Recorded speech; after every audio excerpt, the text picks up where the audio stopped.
উপনীত হয়েছি যে যুগে ওলামাদের উপরে নির্যাতন শুরু হয়েছে।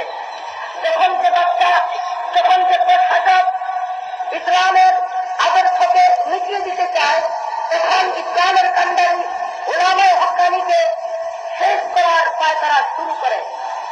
ইসলামের মতবাদ নমরুদ চায় নাই, যার কারণে হযরতে খলিলুল্লাহ ইব্রাহিম আলাইহিস সালামকে শেষ করার জন্য অগ্নিকুণ্ডে নিক্ষেপ করেছিল। এটা আপনারা জানেন। উদ্দেশ্য তার নমরুদের মতবাদ কোঠার কোঠারে বাধা সৃষ্টিকারী ইব্রাহিম খলিলুল্লাহকে শেষ না করলে ইব্রাহিম খলিলুল্লাহর ধর্ম, আল্লাহ প্রদত্ত ধর্ম, ইলমে বহি আর ইসলামের কোঠার কোঠার বন্ধ করা যাবে না। তাই বলে তারা নমরুদ তার সদস্যবৃন্দ ইব্রাহিম খলিলুল্লাহ আলাইহিস সালামকে শেষ করার জন্য অগ্নিকুণ্ডে নিক্ষেপ করেছিল। আমি আপনারা জানি নমরুদের মহাশক্তির অগ্নি ইব্রাহিম খলিলুল্লাহকে চালাতে পারে না।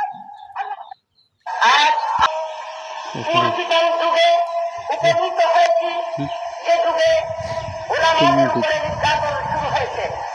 যখন যে বাচ্চা, যখন যে প্রশাসক ইসলামের আদর্শকে মিটিয়ে দিতে চায়, তখন ইসলামের কান্ডারি ওলামায়ে হক্কানিকে শেষ করার পায়তারা শুরু করে।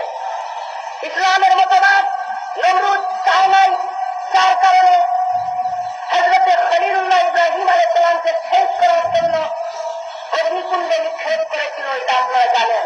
উদ্দেশ্য তার নমরুদের মতবাদ কোঠার কোঠারে বাধা সৃষ্টিকারী ইব্রাহিম খলিলুল্লাহকে শেষ না করলে ইব্রাহিম খলিলুল্লাহর ধর্ম, আল্লাহ প্রদত্ত ধর্ম, ইলমে বহি আর ইসলামের কোঠার কোঠার বন্ধ করা যাবে না।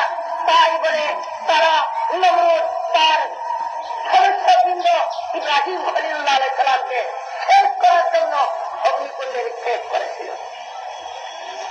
আমি আপনারা জানি নমরুদের মহাশক্তির অগ্নি ইব্রাহিম খলিলুল্লাহকে চালাতে